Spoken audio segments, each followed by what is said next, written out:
Ævaldur, erfitt tap, svona hvernig komist að lokasekundu fyrir þér? Hefði verið hægt að gera þetta einhvern veginn öðruvísi?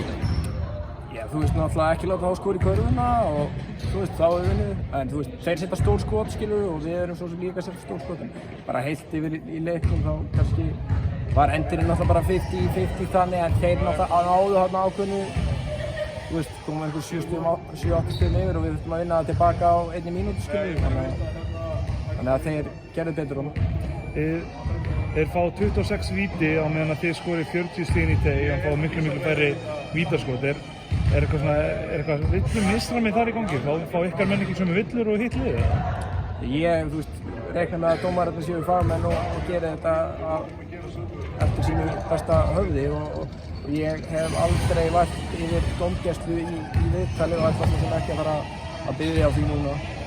Það var bara next game hlýtur að vera hugafærið að stórleikur næst, svona hvernig það nálgast hann?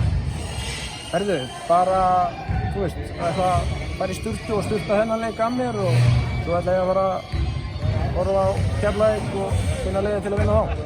Það var gangið með það. Takk.